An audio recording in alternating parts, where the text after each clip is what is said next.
Kesehatan mental menjadi isu yang sangat sering diperbincangkan di era pandemi. Pandemi yang terjadi karena COVID-19 bukan hanya berdampak pada kesehatan fisik, namun juga kesehatan mental.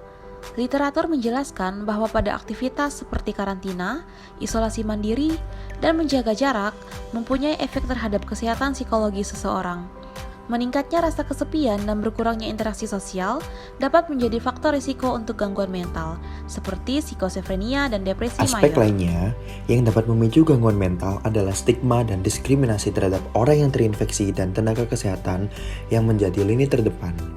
Selain itu, resesi ekonomi yang terjadi akibat pandemi COVID-19 ini juga memperbesar risiko bunuh diri dengan kasus PHK, pengangguran, dan tekanan ekonomi masyarakat.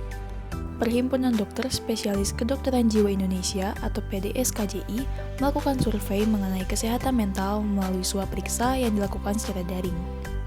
Pemeriksaan dilakukan terhadap 1.552 responden berkenaan dengan 3 masalah psikologis, yaitu cemas, depresi, dan trauma. Responden paling banyak adalah perempuan, yaitu 76,1% dengan usia minimal 14 tahun dan maksimal adalah 71 tahun.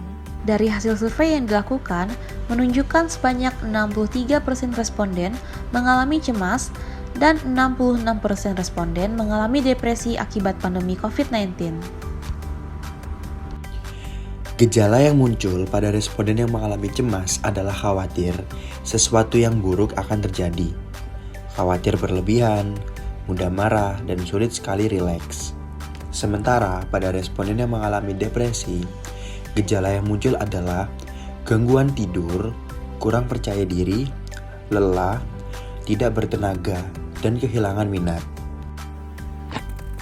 Sebanyak 80% responden memiliki gejala stres pasca trauma psikologis karena mengalami atau menyaksikan peristiwa tidak menyenangkan terkait COVID-19. Beberapa contoh kasus mengenai gangguan mental yang terjadi pada saat pandemi ini adalah kasus bunuh diri yang terjadi di kota Tangerang dan Surabaya. Di Tangerang, kasus bunuh diri seorang pemuda berusia 20 tahun sempat ramai diperbincangkan. Diduga, korban mengakhiri hidupnya karena pekerjaan di tempat kerja tidak lagi beroperasi karena terdampak pandemi COVID-19.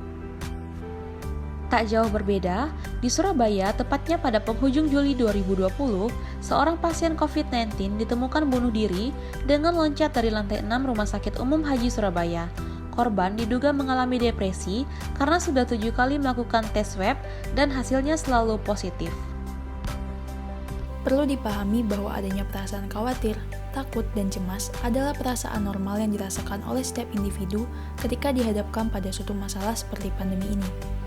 Beberapa hal yang dapat dilakukan untuk mengelola agar tidak terjadinya gangguan kesehatan mental di saat pandemi adalah selalu mencari peluang dan celah positif yang dapat menimbulkan semangat.